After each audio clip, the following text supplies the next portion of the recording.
Buenas noches, les saluda Estela Ruiz Díaz. Esta es la misma propuesta de En Contexto, solamente que cambiamos de día, tenemos nuevo set, nueva etapa aquí en Noticias Paraguay. Así que les doy la bienvenida para hablar semanalmente sobre las situaciones, sobre los hechos políticos de la sociedad, que a veces generan espasmos y nos obligan a hablar, pero sobre todo a analizar, que es la idea de este programa.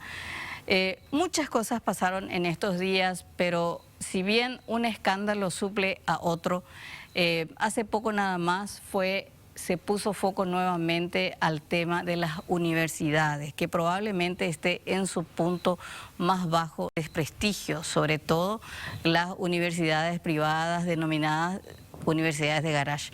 ¿Por qué?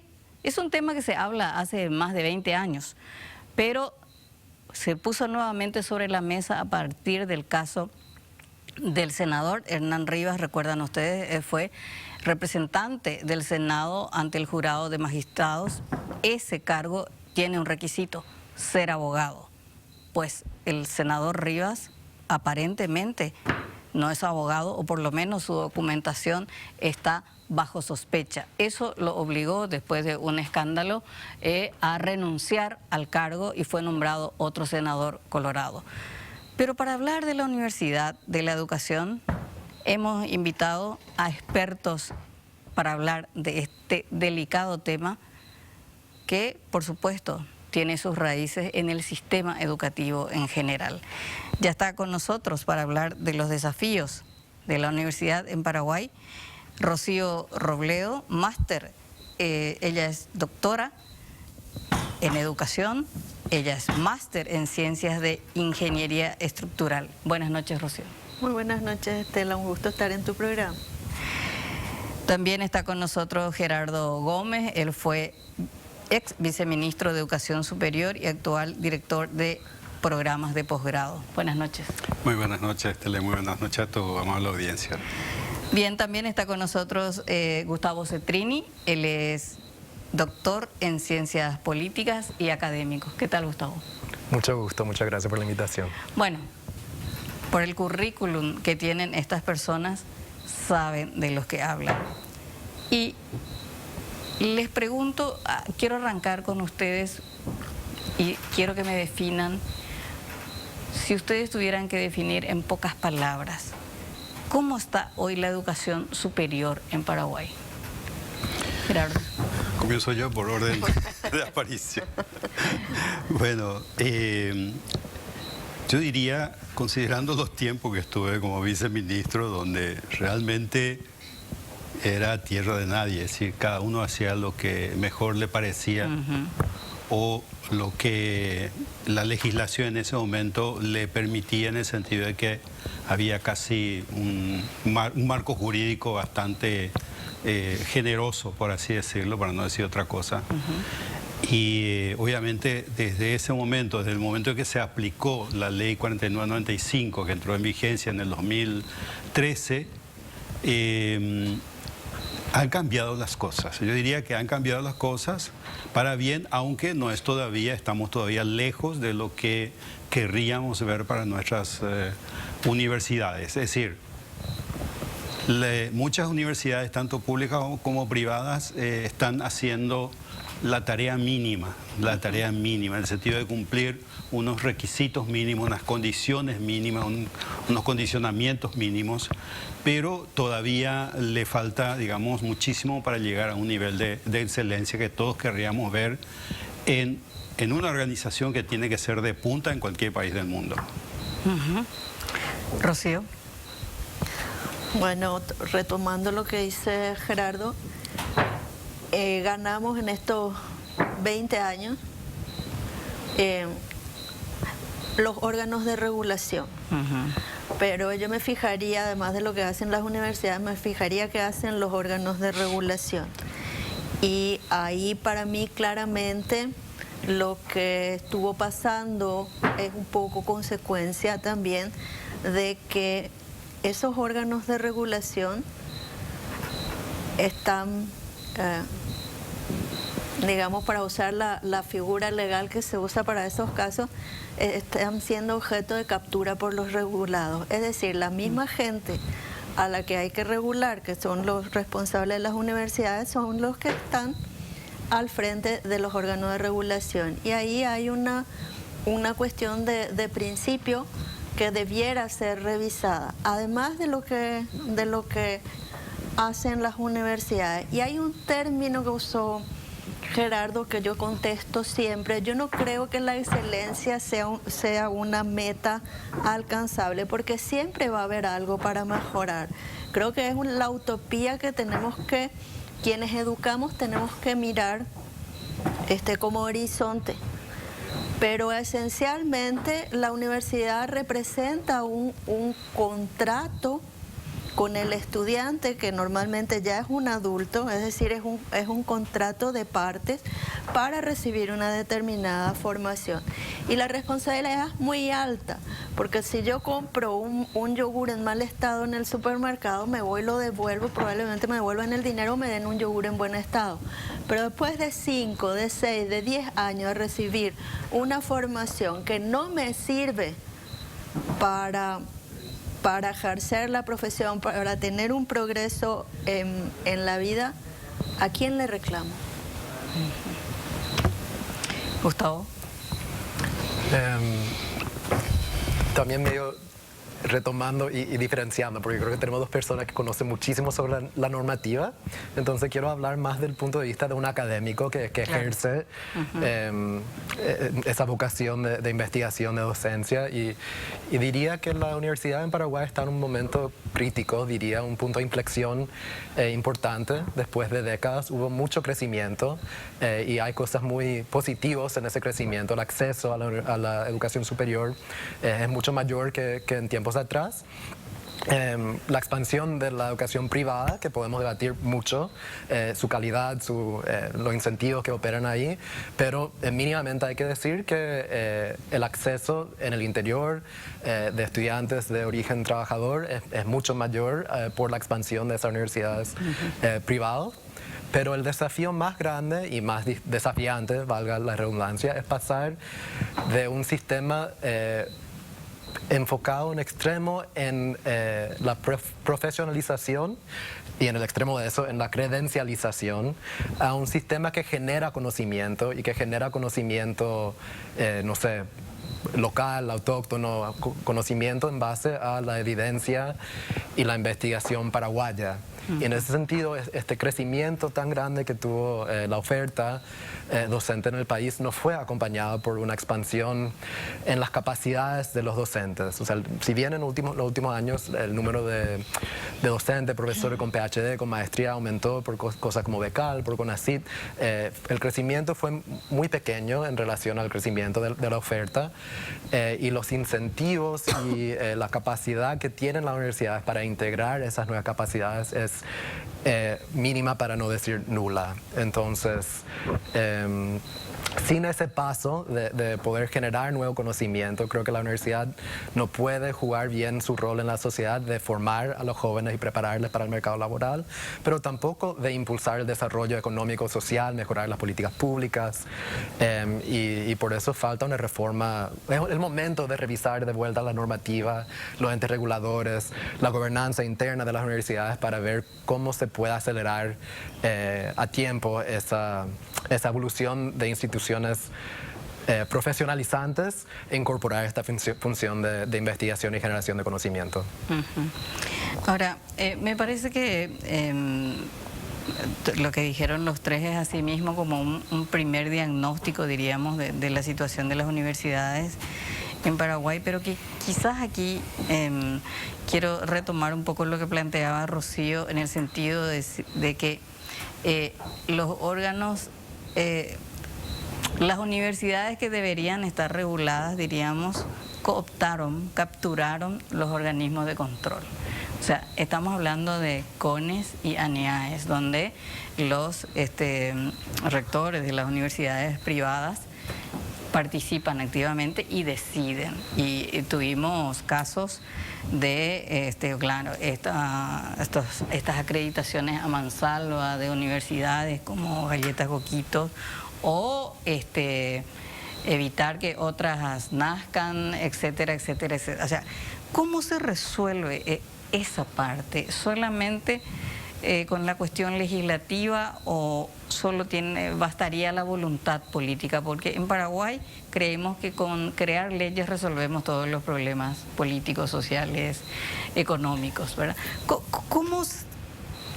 ¿Qué se tiene que hacer para cambiar ese paradigma, como planteabas, Gustavo? Es decir, ¿qué se tiene que hacer? Y ahí quiero preguntarle a Gerardo, que estuvo trabajando como viceministro de Educación Superior, si bien en una etapa donde no estaba todavía muy regulado, quizás. ¿Cómo salimos de este empantanamiento? ¿Cómo hacemos? Bueno, pueden haber varias fórmulas, obviamente, pero lo primero que señalaste es necesario, pero no es ni mucho menos todo lo que hay que hacer, que es el tema legislativo. Es decir, hay que ajustar las leyes.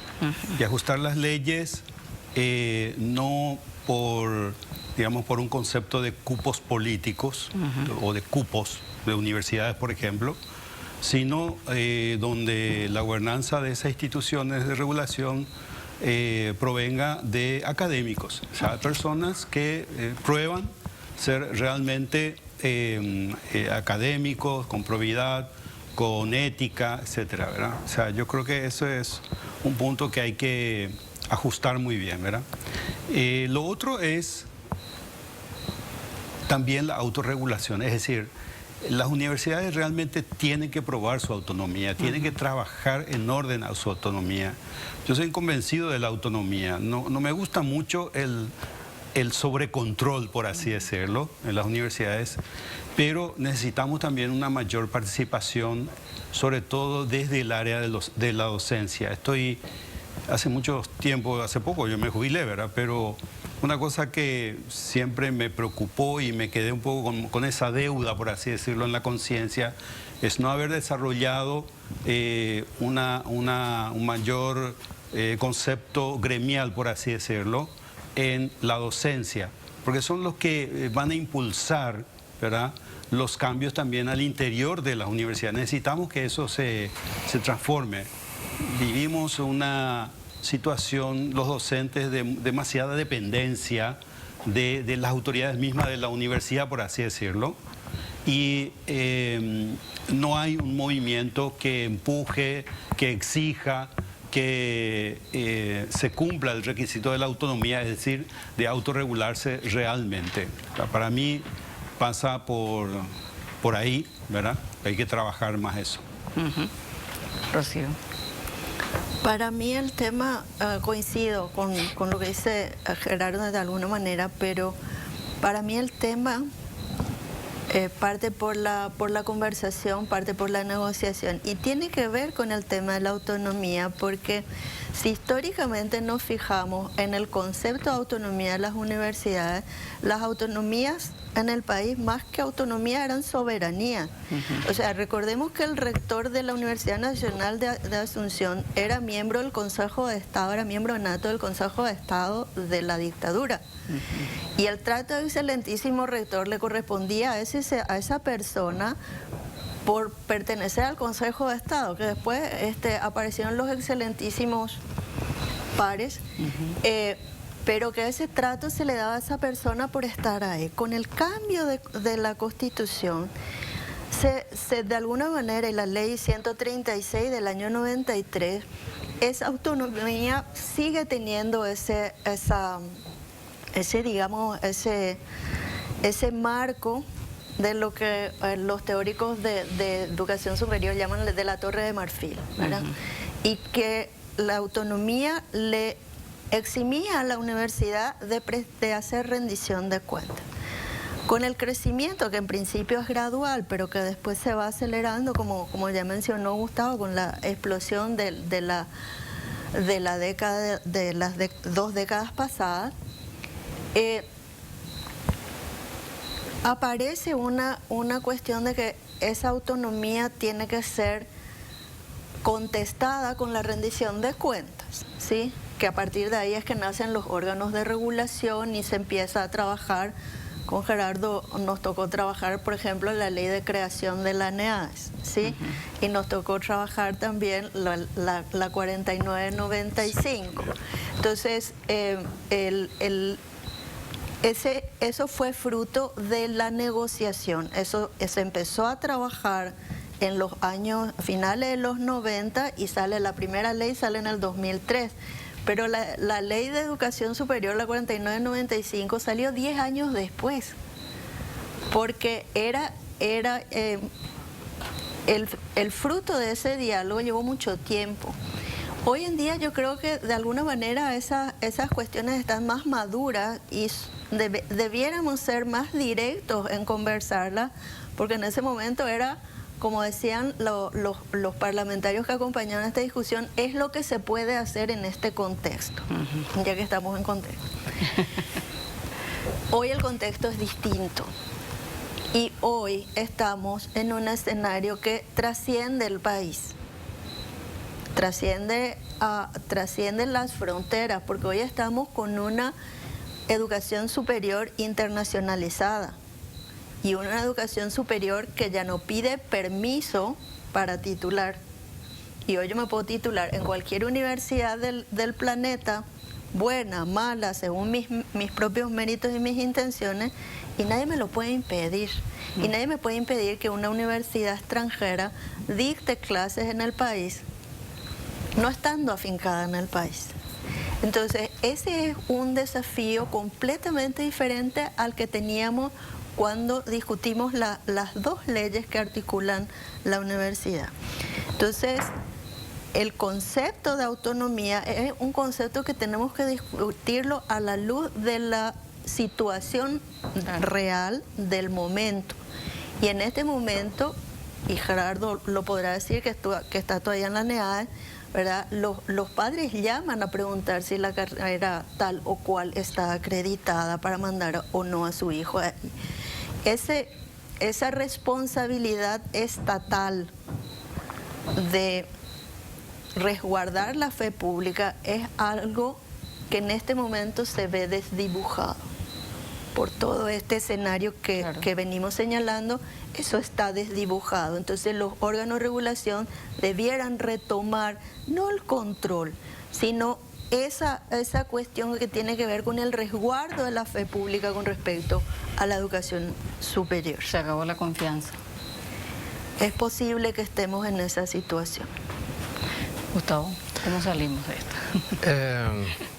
Me parece súper interesante e importante debatir esto de la autonomía. Creo que es uno de los nudos acá. Y comenzando con el propósito de esa autonomía, ¿por qué se reivindica la autonomía de los espacios académicos? Es justamente para proteger esa función que yo digo que no está tan desarrollado en Paraguay, que es la generación de conocimiento, de poder hacer investigación en condiciones de libertad, donde uno sabe que no va a haber represalia por la crítica que uno puede traer contra el Estado, contra el gobierno, contra algún sector de la sociedad. Eso requiere cierta autonomía institucional y seguridad laboral para los que hacen ese trabajo dentro de las universidades. Cuando existe esa autonomía, ¿quién regula? Y esto es algo que muy raras veces escucho hablar en Paraguay. Yo hablo de mi experiencia en Estados Unidos, hice mi PhD ahí, comencé una carrera académica ahí, en universidades de investigación. Y no es el Estado en esos sistemas que regula. Tiene una presencia, supervisa, hay una normativa, pero la regulación presente que uno siente como docente es de las disciplinas académicas. O sea, yo me formé como politólogo en ciencia política, entonces los incentivos materiales, subjetivos que un politólogo recibe viene de los pares, viene de los otros politólogos que están en otras universidades exigiendo que uno publique, que uno enseñe con mallas curriculares actualizadas, que uno busque en ese ambiente académico académico, cierto prestigio, y eso es lo que regula la conducta de un docente y de un departamento, de una facultad, para asegurar que se está cumpliendo con la producción de valor académico, de valor intelectual. ¿Por qué no existe eso en Paraguay? Uno, no existen disciplinas o son muy débiles o muy incipientes todavía, entonces esa clase de regulación no es factible, pero en gran parte porque la carrera docente, la carrera de investigador docente es muy precaria en Paraguay. Seguramente escucharon hablar de los docentes, profesores taxi que van de universidad a universidad. No hay una carrera que ofrece prestaciones y seguridad, y eso tiene mucho que ver, así en cadena, con el financiamiento de las universidades públicas y privadas. Un pequeño dato: Paraguay invierte el 14% del PIB per cápita por alumno en la educación superior. Es 14%. Eso se compara con 26% en la región o 36% en países de ingreso medio alto. Es decir, para cerrar la brecha con la región, tendríamos que pasar de invertir $800 más o menos por alumno por año al doble, a $1.600 por alumno por año, y ahí recién llegaríamos al nivel de la región. Con eso, o sea, hay una cuestión material ahí, con esos recursos es factible desarrollar carreras de investigador o de profesor ya con proyección, con seguridad, con libertad intelectual. Y de esa forma formar las disciplinas, tener esa regulación social de la academia desde las disciplinas, y en ese sentido la supervisión normativa y de los entes reguladores podría ser mucho más efectivo. Pero como para cerrar este punto, creo que la tarea pendiente es desde la normativa comenzar a desincentivar la universidad con fines de lucro. ¿Por qué? O sea, si la universidad es un negocio cuyo propósito es generar un lucro, no hay recursos para hacer toda esta otra tarea de formación, de generación de conocimiento. La educación superior, cuando se hace bien, no es rentable, y no vas a ver universidades con fines de lucro en ningún país desarrollado. Entonces yo creo que ahí hay una discusión obviamente políticamente vidriosa que hay que comenzar a tener. ¿Ni las universidades privadas? No, todos son sin fines de lucro. Todos. Y realmente el modelo de financiamiento de las universidades privadas en Estados Unidos, los de prestigio, es de tener un capital, endowment se dice en inglés, que se acumula, se invierte, y esa inversión genera un interés, y el interés de ese capital es lo que paga los costos operativos de la universidad. No es el arancel, es el capital invertido que paga todo el costo de mantenimiento de la universidad. Qué interesante, qué mucho por hacer. En un país con una crisis educativa, o sea, creo que la universidad, así como ese pico de un proceso de crisis educativa, Rocío, la enseñanza en Paraguay en general es bajísima, nos resta competitividad en todo. Si sabemos leer, no comprendemos lo que leemos, y si en matemáticas no sabemos cómo usar las herramientas básicas, y eso hace que no podamos defendernos en la vida social y laboral. Si ya esa es la base de la educación, ¿cómo resuelve la universidad, diríamos, esa carencia que uno lleva 12 años de educación primaria y secundaria? O sea, la tarea es mucho más amplia, diríamos. Bien, yo creo que ahí hay un divorcio histórico entre lo que son los niveles previos de educación y la educación superior. Entonces viven culpándose uno al otro de los malos resultados que tienen. Y como decía un profesor que yo tenía, cada vez que nos sentamos a hablar de educación llegamos al vientre materno, porque nos vamos culpando al nivel inferior de las deficiencias que tienen. Hay que invertir en el docente.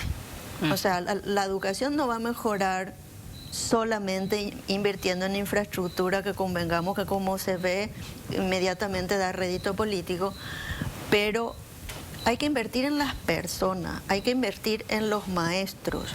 Tenemos que tener mejores docentes. Fíjense ustedes todo lo que significa, por ejemplo, el tema del advenimiento de la inteligencia artificial, y nos va a pasar por encima.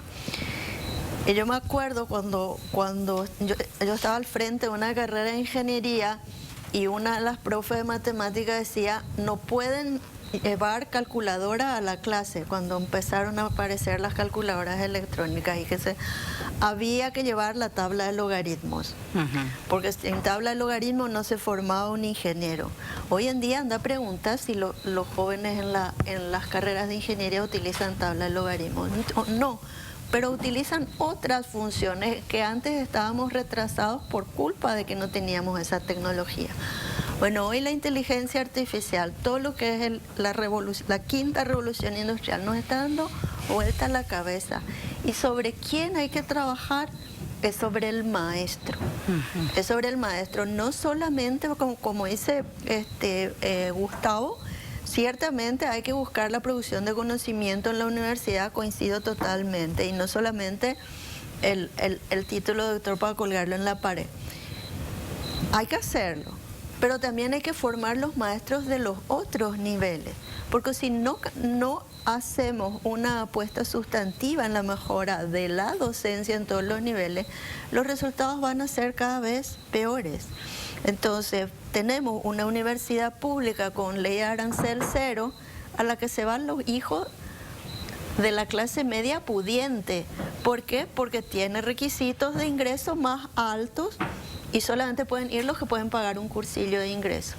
Y a las universidades privadas, a lo mejor esas de baja calidad que decís, pero también otras, van los hijos de la clase trabajadora porque no tienen condiciones para el ingreso a la universidad y les resulta más fácil ingresar. Todo eso hay que poner en el tapete para decir cómo mejoramos el tema de la educación en Paraguay. Y tiene que articularse el sistema como un sistema completo, donde la educación superior converse con la educación universitaria, converse con los otros niveles de educación superior que no son de nivel universitario, pero que también converse con los niveles escolares. Ustedes trabajan en el sistema educativo, Rocío, no sé si seguís en el Ministerio de Educación. No. Ya no. Gerardo, fuiste viceministro de Educación Superior, que creo que con una de las mejores ministras, que fue Marta Lafuente. Así es. Gustavo, sos un académico, y les pregunto en ese sentido, ¿están las condiciones políticas? Porque finalmente tenemos que hablar de eso, la famosa voluntad política. ¿Ustedes creen que hoy hay condiciones políticas? Estamos en los inicios de un nuevo gobierno, ¿verdad? Hay condiciones para no solamente hablar de esto, porque yo creo que está suficientemente hablado y creo que hay diagnósticos certeros y creo que hay caminos hacia dónde ir, pero ¿hay condiciones políticas para cambiar esto o vamos a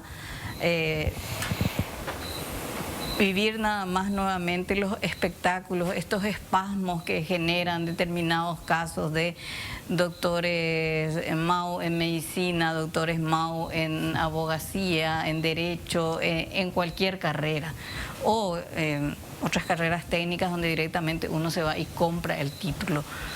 ¿Hay condiciones hoy para cambiar esta situación o no? ¿Cuál es la visión que tienen? Si me permitís. Sí, por favor.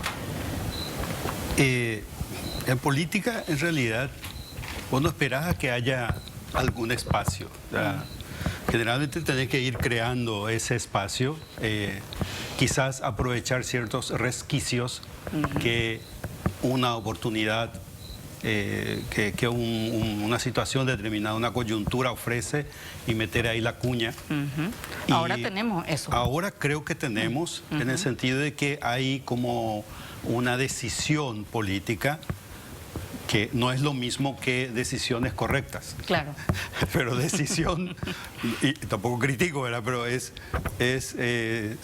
una decisión de meterse fuertemente en el ámbito educativo, tanto en el nivel de primaria, secundaria, etcétera, y también en el ámbito de la educación superior.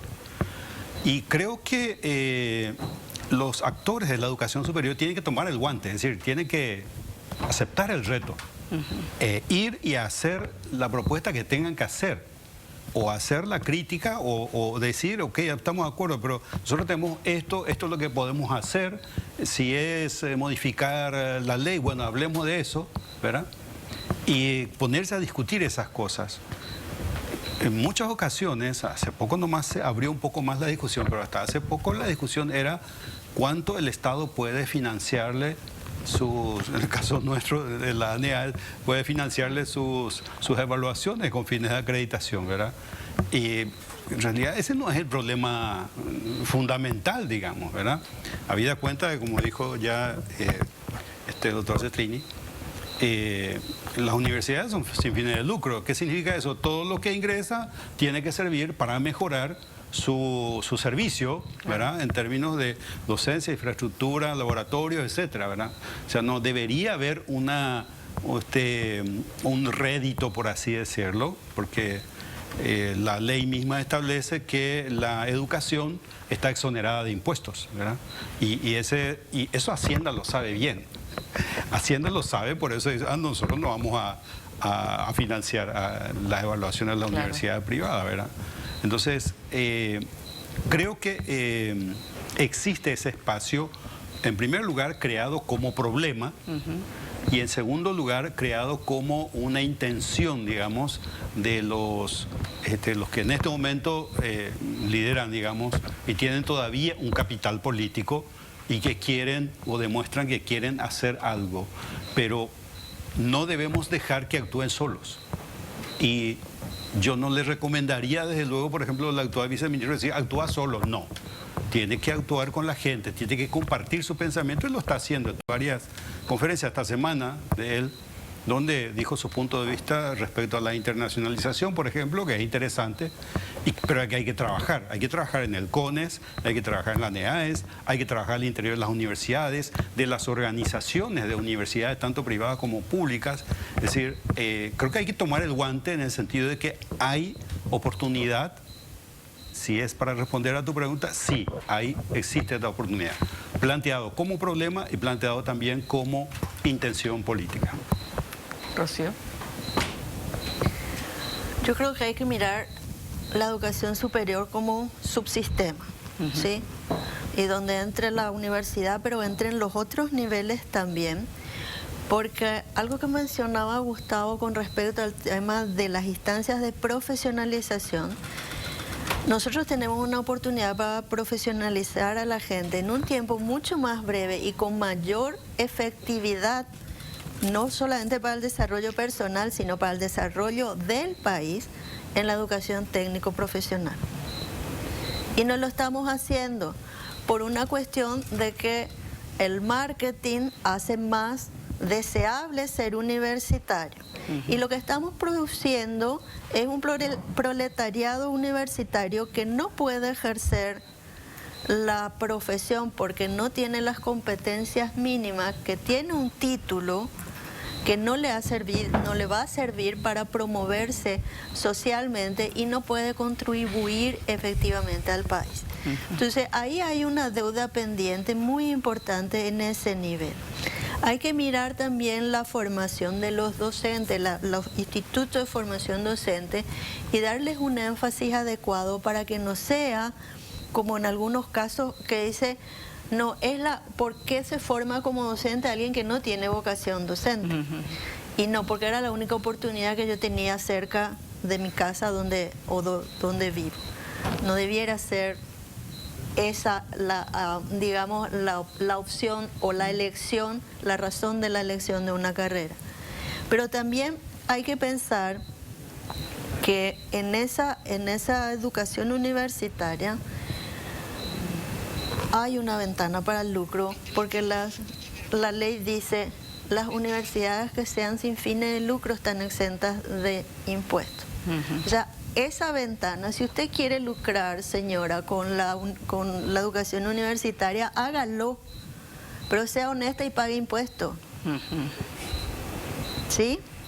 Esa es una conversación que no es tan sencilla de realizar, porque sí se está produciendo lucro y estas universidades, estas facultades de medicina que funcionan en frontera, además están introduciendo otro factor, mucho más peligroso, y que nos pone en una situación de conflicto con Brasil, entre estados, ¿verdad? Porque esas personas que se están formando como médicos en Paraguay son objetados en Brasil para el reconocimiento de sus títulos. Entonces también se pone en tela de juicio la formación de los médicos en Paraguay, recordando que estamos en una región donde hay una supuesto mutuo reconocimiento, y digo supuesto porque sus dificultades tiene, porque estamos en una región Mercosur donde el tema de acreditación es fundamental para el reconocimiento de los títulos. Pero en la Argentina y en el Brasil los títulos no son habilitantes, y en Paraguay sí. Entonces yo salgo hoy con mi título de doctora de médica cirujana, y mañana puedo ir a operar con 0 experiencia y nadie legalmente puede decirme nada. Pero yo no tengo las competencias para hacerlo. Entonces también hay que discutir, además de la instancia de macropolítica del sistema, de discutir un poco los alcances de esas decisiones que la autonomía le concede a las universidades. Sí, después, ahora tenemos que irnos a una breve pausa y a la vuelta tu opinión, Gustavo. Ya volvemos.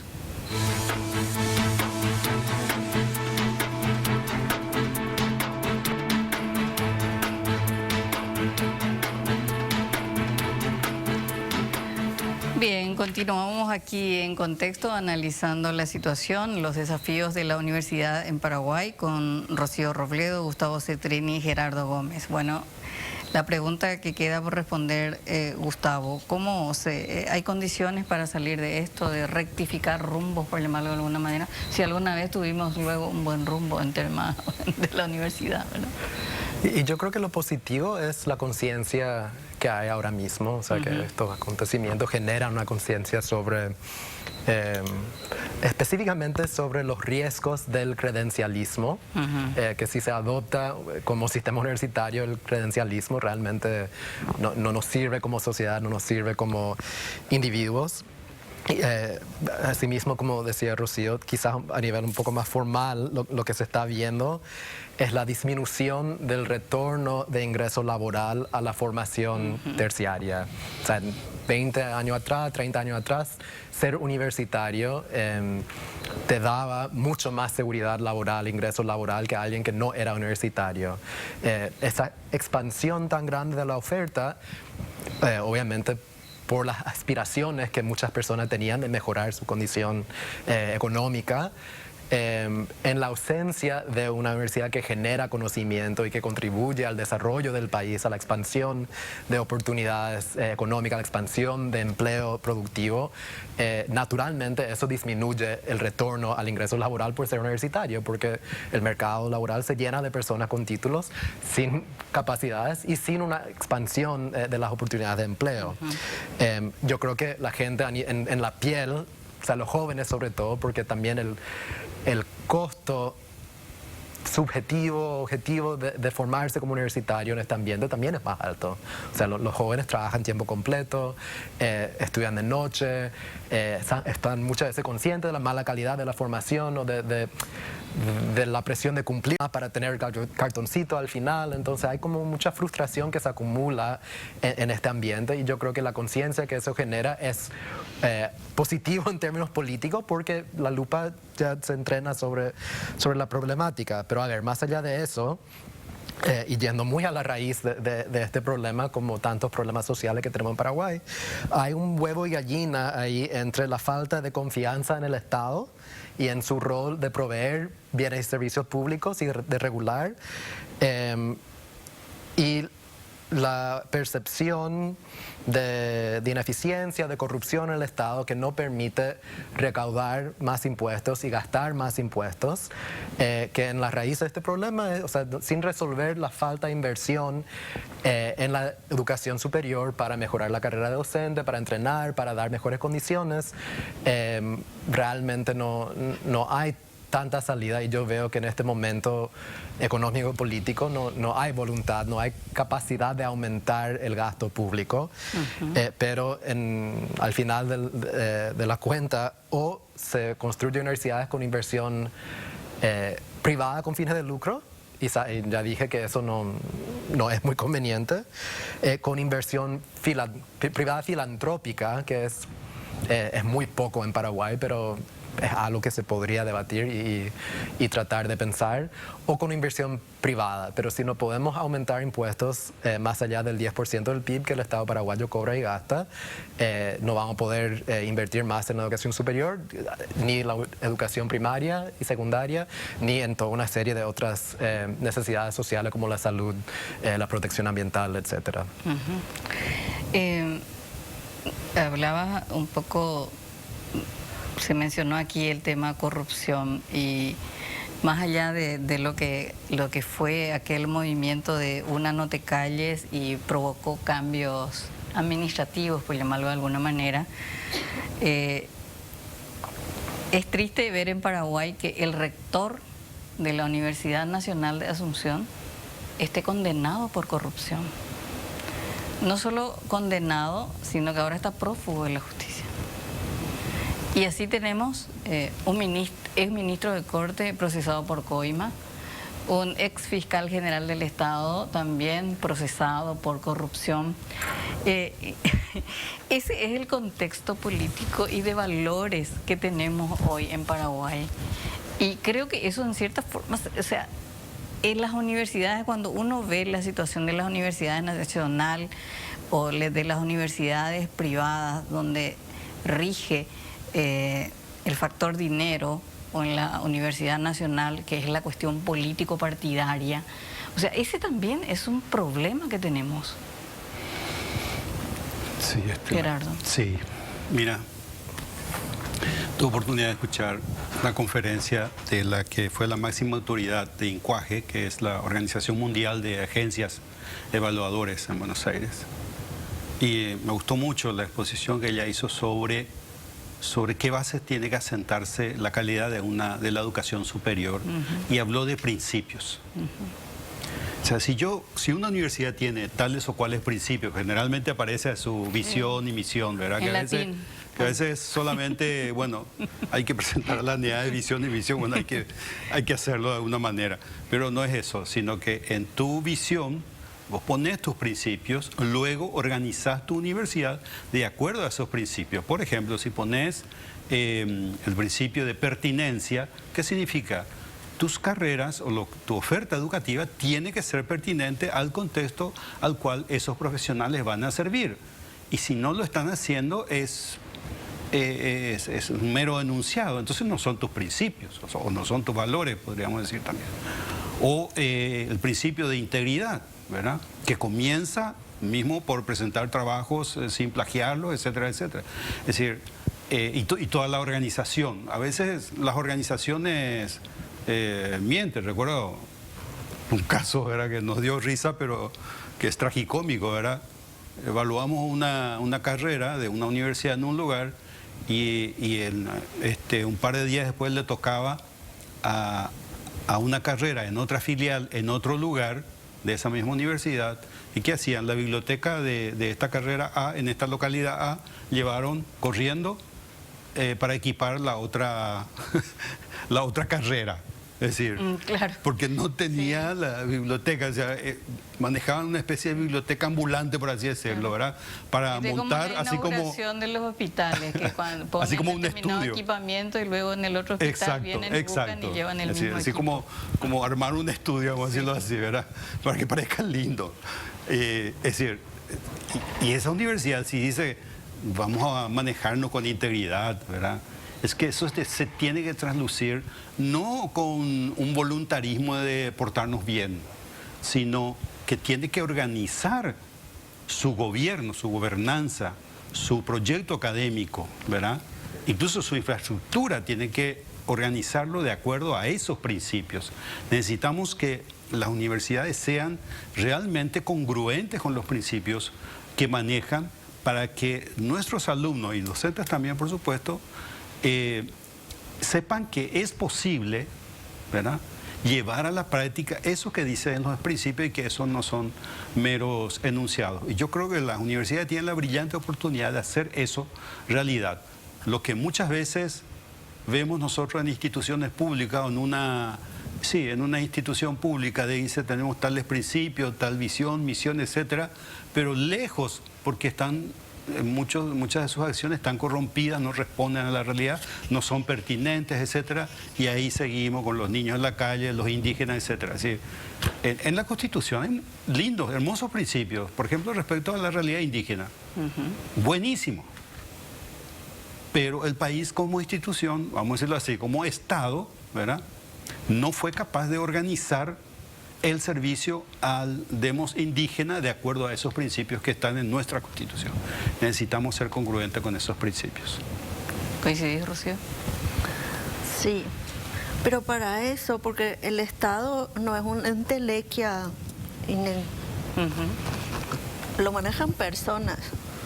Si esas personas no tienen esa conciencia ética necesaria para manejar los órganos del Estado, la corrupción va a seguir ahí. Si yo miro el mapa del país, los resultados de las elecciones, de las últimas elecciones, donde gana un candidato que dice que no creas que porque sos guapito vas a llegar al puesto, yo me sentí ofendida, profundamente ofendida con eso. Pero le votó un gran porcentaje de la población.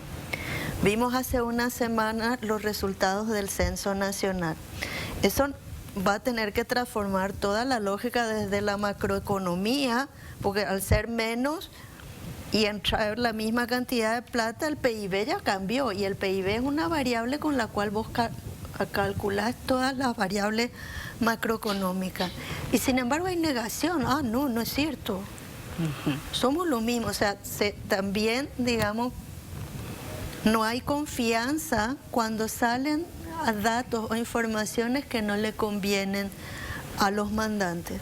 Entonces, para mí, probablemente no es tan fácil conseguir lo que voy a decir, pero para mí la apuesta social tiene que ser que llegue gente honesta a los puestos de poder, no solamente gente con poder.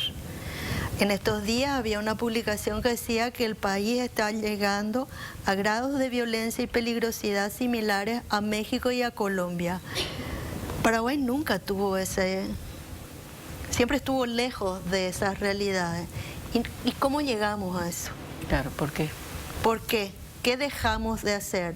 Y ahí la interpelación no es solamente para los partidos políticos o los parlamentos, es para la sociedad.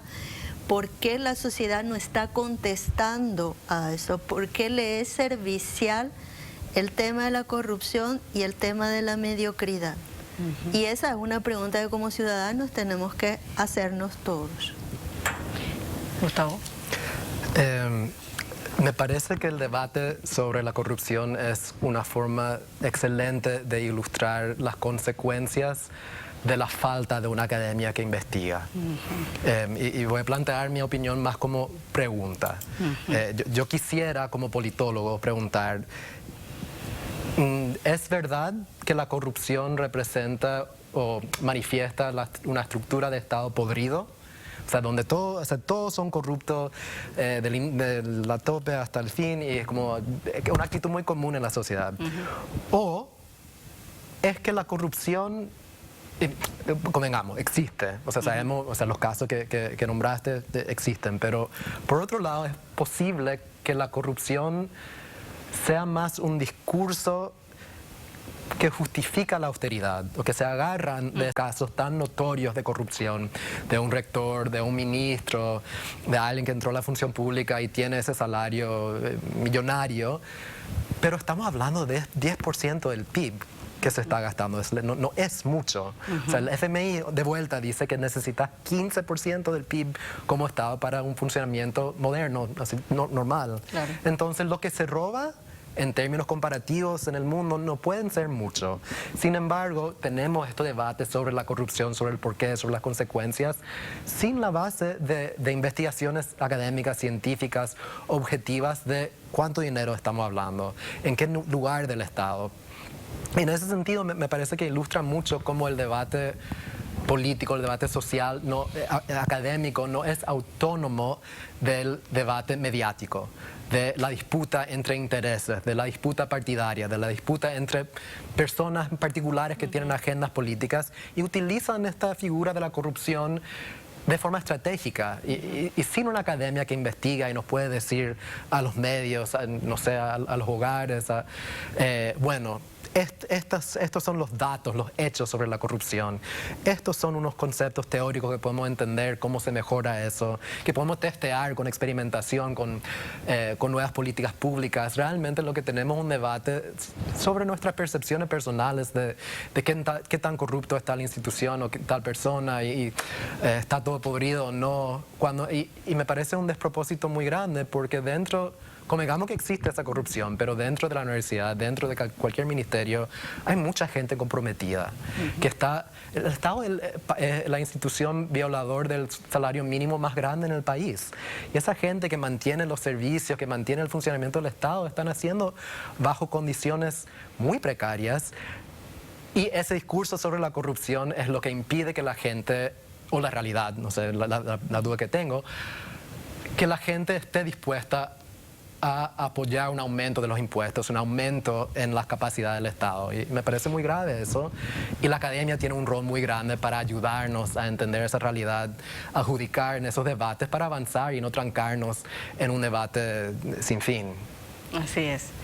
Bien, esto da para mucho más, pero bueno, vamos a seguir charlando sobre este tema. Ojalá se aproveche, como decía Gerardo, está la oportunidad. Cuando suceden algunas cosas, bueno, ahí es cuando hay que meter la cuña y empezar a arreglar las cosas. Sin duda, el caso Hernán Rivas volvió a poner en la mesa el debate sobre la situación y la condición de la universidad en Paraguay. Yo les agradezco muchísimo su participación esta noche y bueno, seguramente vamos a seguir hablando de este tema. Muchas gracias por la invitación. Muchísimas gracias. Bueno, y ahora vamos a una breve pausa, pero vamos a seguir el hilo de la educación porque enseguida charlamos con Alfredo Pereira, justamente algo que tiraba Rocío, la inteligencia artificial nos pasará por encima. Bueno, de ese tema también vamos a hablar después de la pausa.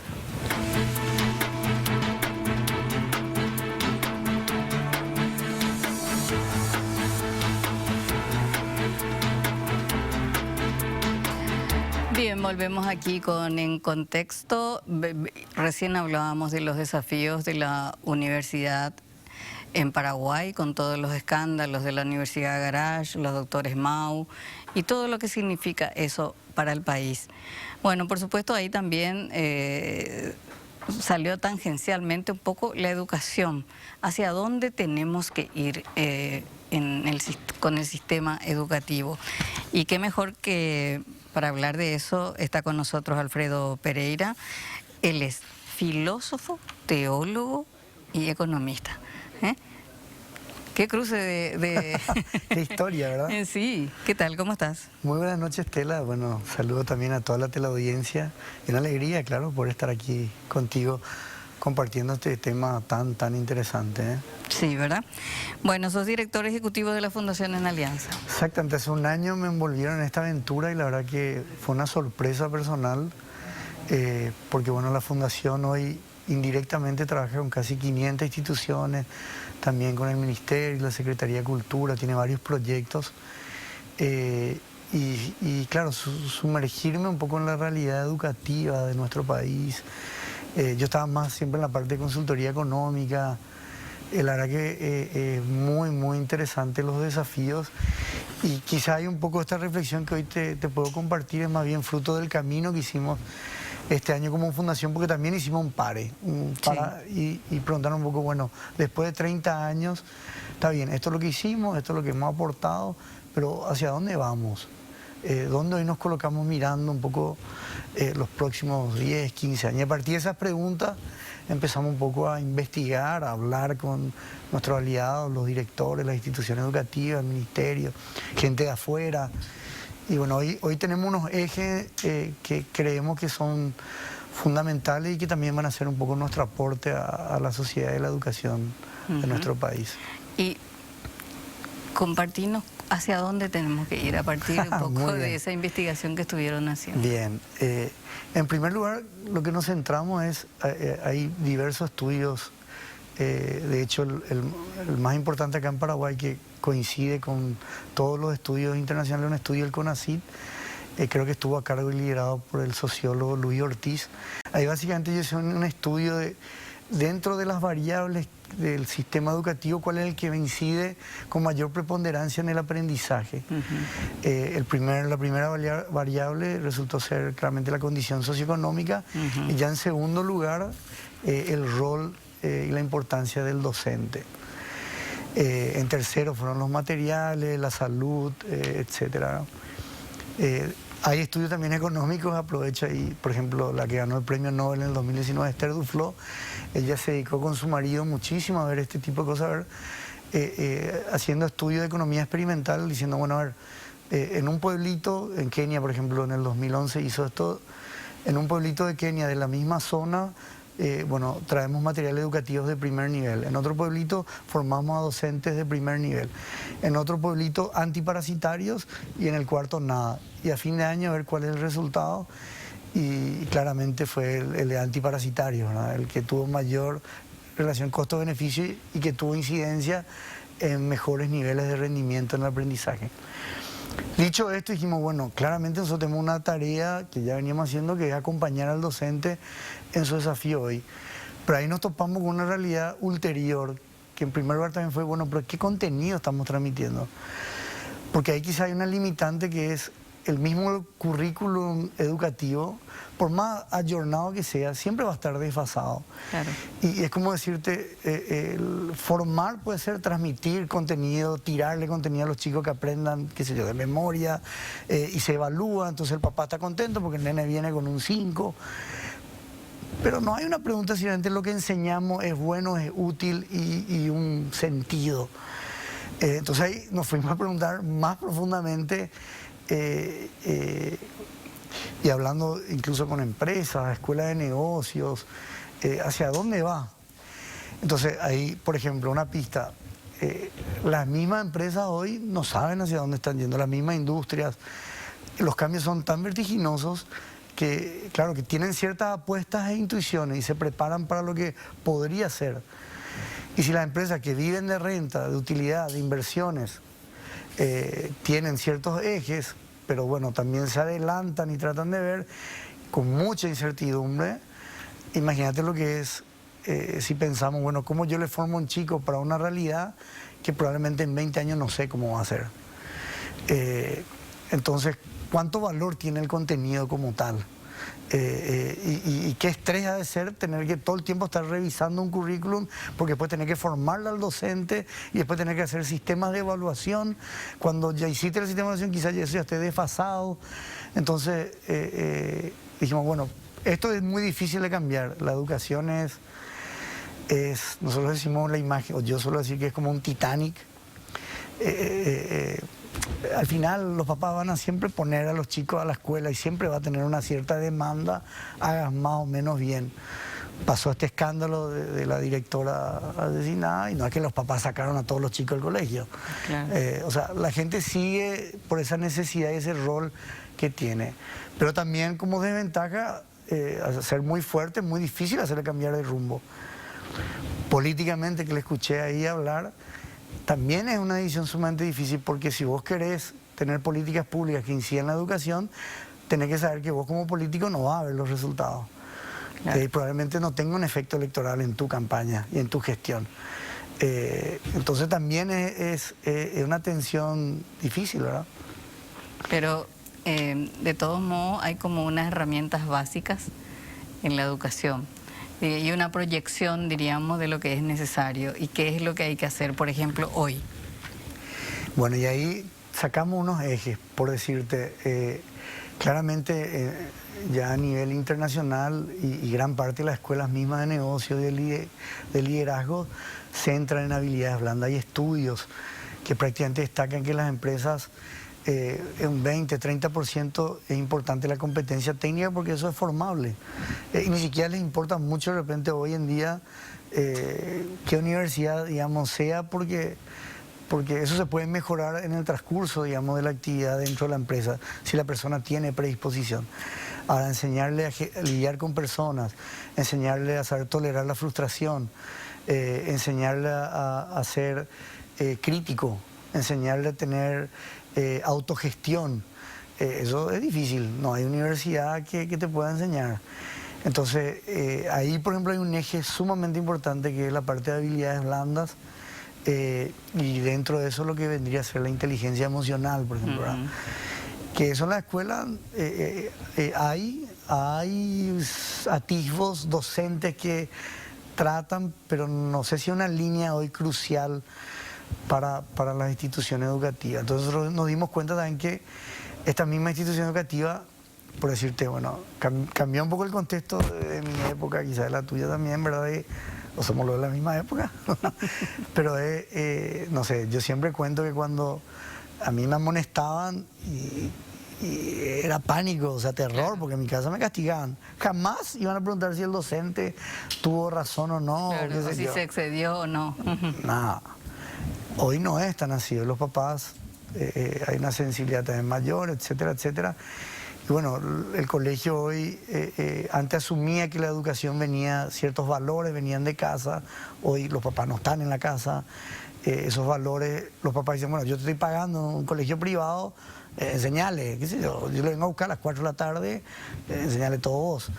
Entonces el colegio también tiene que hacer un poco de lo que antes hacía la familia, le tienen los papás encima, también tiene que innovar, también tiene que hacer la gestión de motivación, o sea, tiene demasiadas variables la institución y muchas veces está encerrada. Y ahí nosotros nos dimos cuenta, bueno, quizás este sea nuestro aporte, ya que indirectamente tenemos una relación con ella. Vamos nosotros a investigar, vamos nosotros a invertir, vamos nosotros a innovar.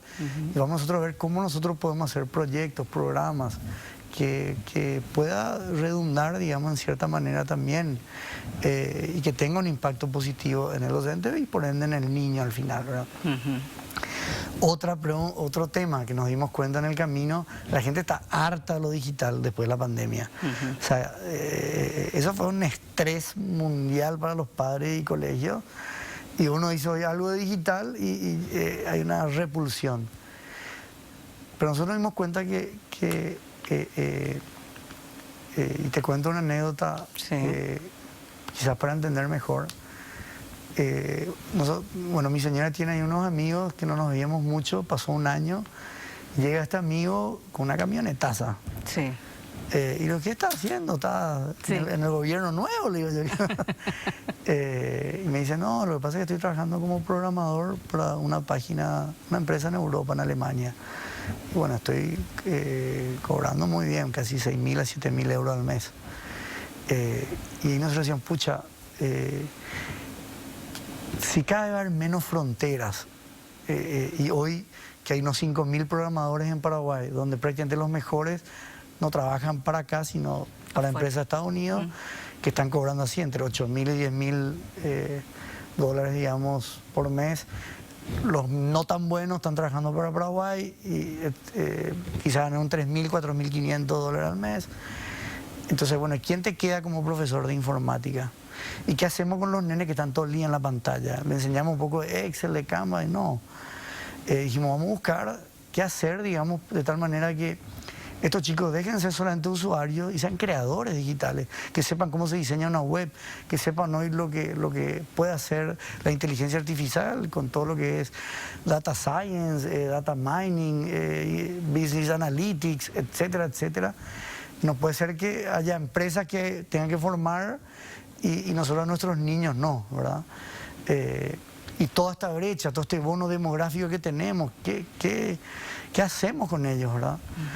Y en estos descubrimientos que van haciendo y en cierta forma como delineando el rumbo de lo que, no sé si no es obvio decir lo que debe ser el sistema educativo, por lo menos la contribución que ustedes pueden hacer, ¿te animás a decir en qué tiene que enfatizar hoy la educación? Yo te diría, para mí lo central, Estela, es el pensamiento crítico. Ahí también nosotros nos dimos cuenta por todo lo que fue el debate de la transformación, del plan de transformación educativa, la polarización que hay, después todo el efecto político. Dañino que tuvo eso. Sí, ¿verdad? Para la sociedad. Y cómo se polariza tan fácilmente a través de los medios, qué poco pensamiento crítico, razonamiento crítico hay, ¿verdad? Y creo que esa sería la base para todas las otras competencias que vendrían después. ¿Cómo se enseña, por llamarlo de alguna manera, el pensamiento crítico? Imaginémonos en un aula de niños. Bueno, yo sí, en eso yo lo sé y me arrodillo porque estoy siendo un súper teórico, porque yo esto hablo quizá bien, no sé cómo me está saliendo, pero en verdad ellos son los guerreros que implementan ahí. Pero por decirte, hay estudios que demuestran que si yo todo el tiempo soy yo docente el que transmito el contenido y evalúo ese contenido, probablemente el niño en 13 años de haber aprendido así, asume todos los contenidos que se le dan, porque va a ser evaluado así. Distinto cuando vos construís con el contenido. Por decirte, me acuerdo de una escuela de negocios que participé, todas las semanas nosotros teníamos una ronda de negocios, donde vos tenías que presentar los casos que trabajábamos y el resto te destruía. Claro. Pero ahí estaba una formación que tiene que ver con inteligencia emocional y pensamiento crítico, que es decir, está bien, yo probablemente no tenga todas las soluciones, me tengo que complementar, me tengo que dejar criticar, que me critique no tiene que herir mi autoestima, porque si no nunca me voy a dejar complementar, si me picho todo el tiempo. La frustración. La frustración. Y por ejemplo ahí empiezo a darme cuenta que hay ciertos contenidos que son relativos también. Y que uno puede aportar una verdad desde un lado, del otro de otro lado, y probablemente las cosas no sean blanco y negro, tengan varios matices. Y si queremos ir más profundo, nosotros hemos investigado, hay un instituto en Israel que es el líder, Israel es el líder en innovación, el que más patentes por año produce. El instituto se llama Feuerstein. Hemos trabajado, hemos hecho contacto con ellos y con gente en Paraguay que hizo cursos ahí, y ellos prácticamente distinguen 50 operaciones mentales y cómo poder ir trabajando esas habilidades. No vamos a hacer algo tan así prestigioso, pero queremos empezar con programas de ese estilo. Y creemos que de la comprensión lectora y de un pensamiento mucho más crítico podemos, digamos, tener un impacto muy, muy grande. Y ahí podemos entrar en miles de matices, ¿verdad? El pensamiento crítico también habla mucho de la heurística, los sesgos que nosotros tenemos. Entonces, claramente yo muchas veces tomo intuiciones y tomo decisiones en gran parte de emociones, pero esas emociones no es que trabajan la parte más profunda de mi razonamiento. Es decir, no sé, 2 más 2, digo 4. Todo lo que hago siempre repito. Pero quizá haya muchas cosas que necesitan un cambio y eso, bueno, reconocer mis propios sesgos. Todo es una metodología que se usa para que uno pueda, de cierta manera, tener análisis, argumentos y estrategias de pensamiento, ¿no? O metacognición. Ahora, claro, un pensamiento crítico sería también un cambio de paradigma en cómo se enseña. Claro, porque de una educación vertical tendría que ir a una más horizontal. Y que el educador sea un facilitador de contenido, un gestor. Y te pregunto ahí, ¿te parece que a la política actual le podría interesar que haya gente que piense críticamente? ¿Les convendría a ellos? Creo que también ahí sería una política pública un poco patear contra la mesa, ¿verdad? Porque Si empezamos a formar así, va a haber gente que va a tener mayores expectativas de las políticas públicas, de cómo se maneja el gobierno, etcétera, etcétera. Por eso creemos que ese es el aporte de los más importantes, empezar de ahí. ¿Y cómo ven, diríamos, la receptividad de parte del gobierno, diríamos, del Ministerio de Educación para este tipo de propuestas? Porque finalmente, para que funcione, tendríamos que hacerlo en las escuelas públicas. Totalmente, y ese es nuestro dolor, quizás más grande, el no poder llegar todavía con mucha fuerza ahí. Ahora, lo que sí hemos sentido, por lo menos cercanía del ministerio, de la gente que conduce ahí, y por lo menos ellos nos han mostrado muchísimo interés y hablan también probablemente un lenguaje muy parecido al nuestro, ¿verdad? Creo que para nosotros ha sido una sorpresa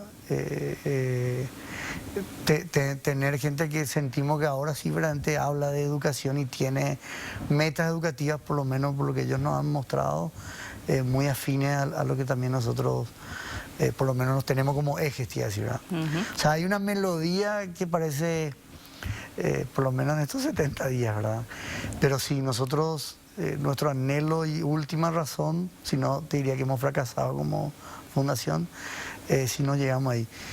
Y a mí, cierro nomás porque a mí me tocó vivir en Alemania, vivir en Italia, vivir en Chile. Y claro, en Italia o Alemania la escuela pública es mejor que la privada, en cierto sentido, ¿no? Y claro, nosotros vemos que hay una brecha importante ahí en recursos, en lo que esos niños reciben, y después de eso se ven las oportunidades. Entonces, sí, todo esto es para que al final llegue ahí, de alguna u otra manera. Es por lo menos el anhelo que ahí también yo tengo como mandato, ¿verdad? Si tuvieras que calificar a la educación hoy en Paraguay, ¿dónde estamos? No me considero alguien todavía muy dentro de eso, pero siento que estamos muy por debajo del potencial que podríamos. Y sobre todo, Estela, del punto de vista de esta oportunidad que hablamos de toda esta generación de jóvenes, del bono demográfico que hablábamos, y esta oportunidad de repente que estas mismas crisis, digo internacional en el sentido de que la incertidumbre a nivel global de hacia dónde ir, ¿verdad? Todos están enfatizando mucho más en competencias. Yo trabajé 7 años en la Universidad de Roma III, en Italia, y en Italia hay un montón de problemas universitarios, no porque la gente no acceda y no porque el nivel educativo sea malo, sino porque prácticamente vos te formás tan específicamente en una carrera que a los 3, 4 años queda obsoleta. Entonces te que hacer un masterado, después otro doctorado, o sea, estás hasta los 35 años o menos formándote, como lo hacen quizás los médicos, y todavía no pudiste ejercer, por lo tanto todavía no te puedes casar, todavía no puedes tener ingresos estables. Entonces hay interrogantes, bueno, y hacemos universidades para que la gente entre y la domesticamos, o para qué estamos haciendo y qué es lo que le estamos transmitiendo, ¿verdad? Distinto, por decirte también, que me tocó vivir en Alemania. En Alemania sí tiene una educación dual mucho más importante, la Fachschule, por ejemplo, ¿verdad? Que no son tanto de universidades, sino más bien de profesiones más técnicas, competencias más técnicas, y enseguida yo tengo mercado laboral, y un mercado laboral muy bueno por los niveles de vida que tiene en Alemania. El problema es que en Paraguay todos queremos ser doctores. Sí, y abogados y etcétera. Pero yo diría que estamos muy por debajo. A veces yo le escucho desde el punto de vista económico, tenemos que hacer grado de inversión, sí, pero vienen las inversiones, vienen las industrias, ¿y quiénes van a ser los gerentes? ¿Quiénes van a liderar esos procesos? Tenemos capital humano preparado. Hoy, por lo que se escucha de las empresas, sufren, y otra vez las empresas tienen que invertir en capacitación, ¿verdad? Entonces, eso sería más económicamente, ¿verdad? Pero bueno, creo que refleja un poco el déficit. Está muy conectado al sistema educativo. Si le tuvieras que sugerir a los padres Es decir, y que tienen las posibilidades, ¿verdad? Porque lamentablemente, como decías vos, de las variables que se hablaba, la condición socioeconómica es la más importante para que un niño aprenda, ¿verdad? Están los docentes. Pero si tuvieras que decir, si el colegio, la escuela no te da esa enseñanza, y si podés hacerlo, si podés pagar algo, ¿qué le dirías que estudie paralelamente a la escuela? Yo creo que el gran déficit que tenemos es emprendedurismo y educación financiera, sumado a lo que te hablé de las otras. Pero ahí también tenemos una deuda. Vos ves, gran parte de la población no está bancarizada, gran parte de la población, y 90% casi nuestro tejido económico es de MIPYMES, la mayoría informales, la mayoría para mantenerse operativa como no tiene posibilidad de sacar un crédito o acceso financiero, entonces tiene que ir a usureros. Entonces, y gente formada que de repente piensa en la cuota. No, es que con esta cuota, un interés de 60% anual, pero no importa. Yo puedo pagar esta cuota, pago, ¿verdad? Y todo lo que tenga que ver con ciclos, porque al final la educación financiera, como la inteligencia emocional, como el análisis crítico, como las competencias digitales, son cosas que todos los días vamos a estar usando. Qué bueno, Alfredo. Fue muy interesante esta charla contigo, espero que haya servido también, porque el tema educativo es un tema central para desarrollarnos como país y para tener también valores y principios, un pensamiento crítico. Así que muchísimas gracias por venir esta noche. A vos, Estela, y estamos, bueno, con mucho gusto a las órdenes. Bien. Así fue esta charla hoy que tuvimos sobre educación. Empezamos con el tema universidad y luego seguimos aquí con Alfredo sobre las propuestas educativas. Así que nosotros nos volvemos a encontrar en este nuevo horario, diríamos, y nuevo día para En Contexto, los jueves a las 19 horas.